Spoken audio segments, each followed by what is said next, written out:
quicken on a cliff, queasy as the bus rushed up to precipice and swung around to stone wall, rattling the whole way to Pompeii, and the plaster cast under museum glass, a pregnant woman, her curling, clutching shape in seaside ash. The patron saint of Pompeii weighs his penis in fresco, ochre, carbonate of copper, the soap of limestone polished off with wax. His monstrously red member made me nauseous, nervous.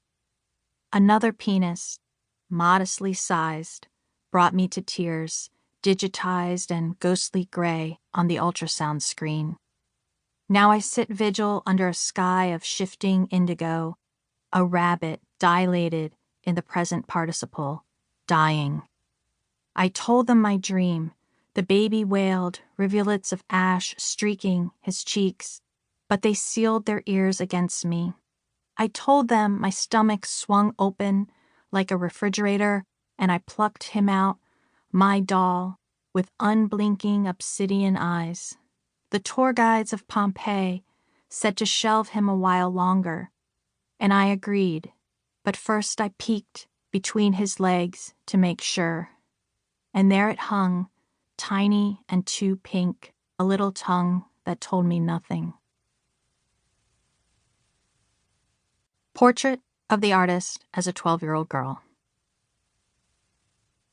I should write my breasts were brand new blossoms, but they were stones.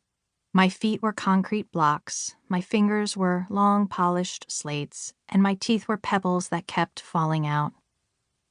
I lived in a tower that was made of stone, and there was one window overlooking the spot where someone should have planted a tree.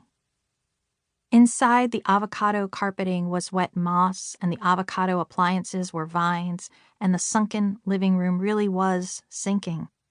Sometimes it felt like the ceiling wanted to help me out. Only sometimes.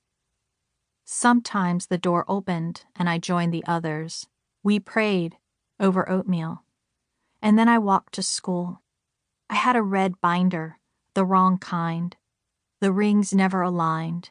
There was no satisfying click. After, I headed back to my tower, kicking a pebble, one of my own teeth. I headed back, crying over the roadkill. Portrait of the artist as a squirrel.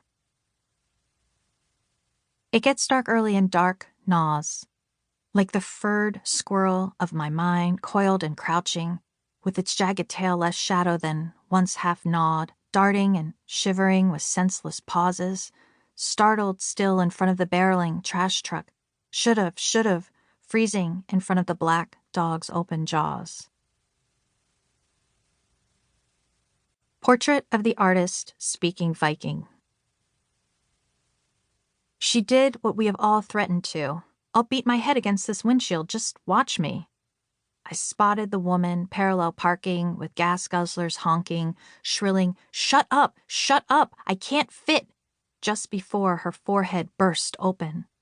The smear on the windshield, a Viking might have named it Rage Blossom. And who hasn't picked this blossom to pieces? Petal after petal, the world loves me not. We all gaped at the bloody glass, in thrall to her rage, in thrall to the Vikings who buried their dead under the weight of mouth snakes, within the language of the still living. Our anger was their word for grief, and here's where grief will get you. When the Viking queen's lover died, she killed herself, as well as 2 hawks, 5 slaves, 8 maids, 4 men, and her 3-year-old son.